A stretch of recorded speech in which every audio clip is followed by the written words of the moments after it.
mianatra eo a-tongotry Jesosy isan'andro.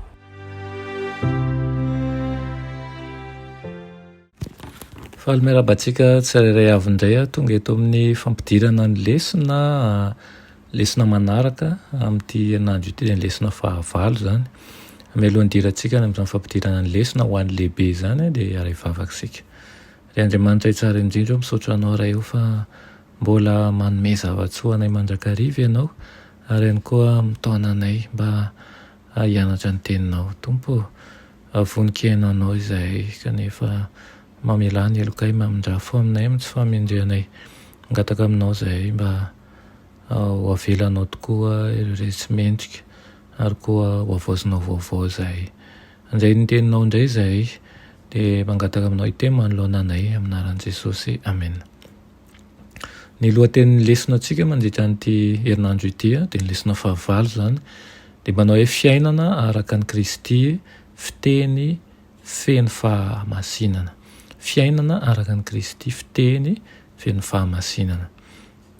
Ny tsenjery dia amin'ny Efesiana 4:1-20 manao toy izao minaran'i Jesosy: mba hialanareo ny toetrareo taloha araka ny fitondrantenanareo fahiny, izay mihasimba araka ny filany fitaka, fa mba ho avoazina kosa ianareo amin'ny fanahin'ny sainareo, ary mba ho tafianareo ny toetra vaovao izay ny foronina araka an'Andriamanitra amin'ny fahitsiana sy ny fahamasinana momba ny fahamarinana. Amen.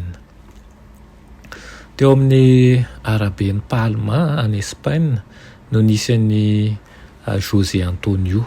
Tsy nanan-kialofana nandritra ny taona maro izy, 17 taona izy, kanefa antitra kokoa ny fijery azy noho ireo volony sy ny volombavany izay mivolondavenona.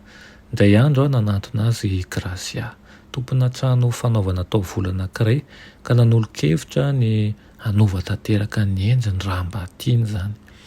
Olona vitsivitsy no nifandrimbona, nanapaka, nandoko, ny ogo an'ireto volo sy volombavan'i José izay mifandrirotra sady mipetraka teo amin'ilay seza fihetezana izy.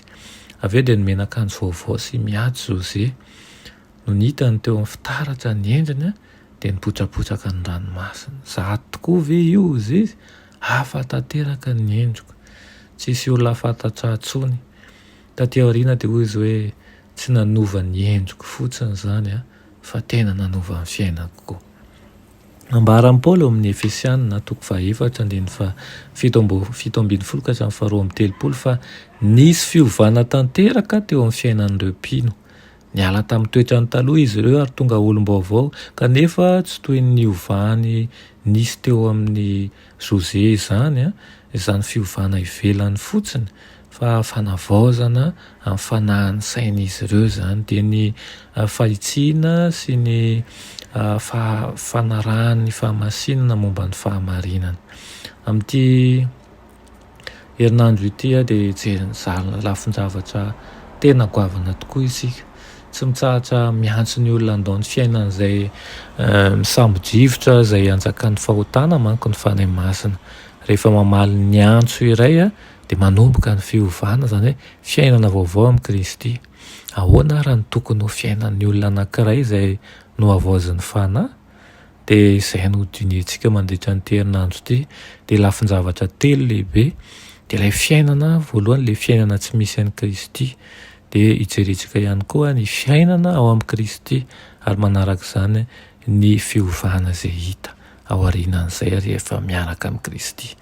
Ka dia asaiko ary ianao hanokana fotoana manokana ianarana ny ten'Andriamanitra amin'ity herinandro ity, ka mba hitondra fanavaozana mandrakariva amin'ny fiainanao ny fandraisanao sy ny fianaranao azy.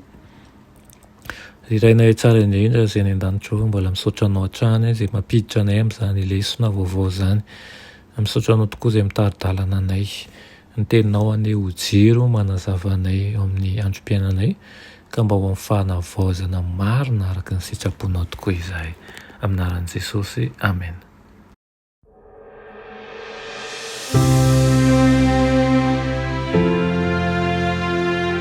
mianatra eo a tongotry Jesosy isan'andro.